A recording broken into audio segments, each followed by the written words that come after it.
देवर जी आई बताओ कि तहरा इज्जत घर बनल है कि ना?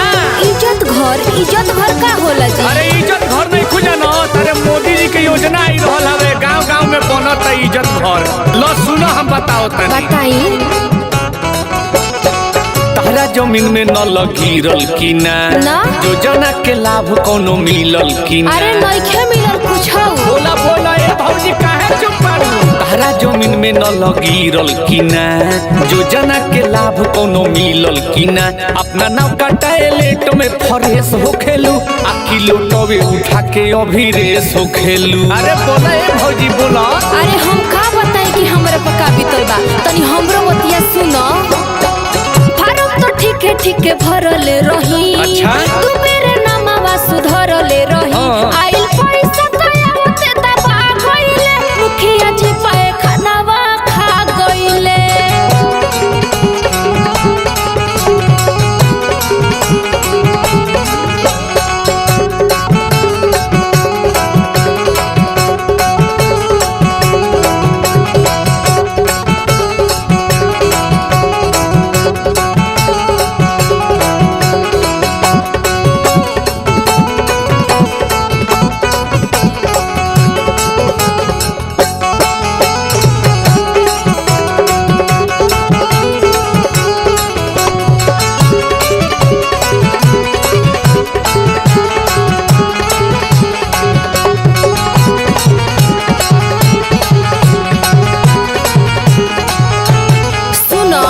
बोला हम तो उनके में जाके अपन वोट दीहनी। ये देलू फेरू जाके तू हजरिया के नोट दीहनी। आई हो दादा घूसो देता रू।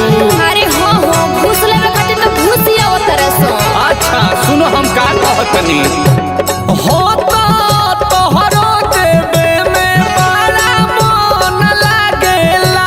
सारा कारी फंड खातिर नाही धन लागेला।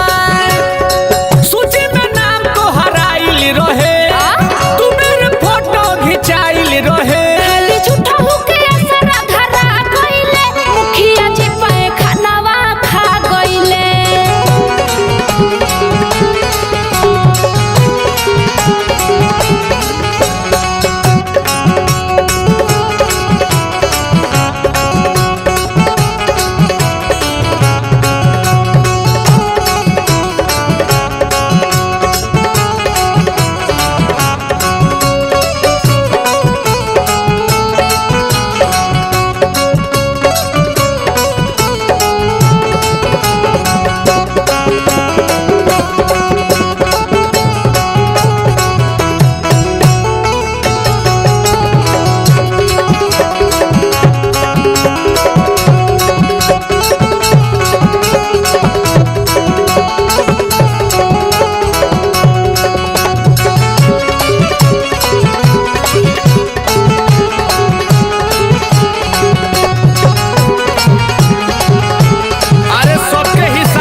बोलो तो सुना भौजी हो अब सबका तोर जुर्माना लागी हो।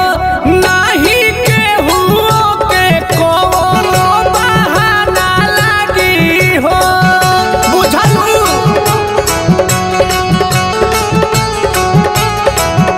तहने सुन लो। ऐसन जो जाना में धुआं हम उठाई दी। काहे हो?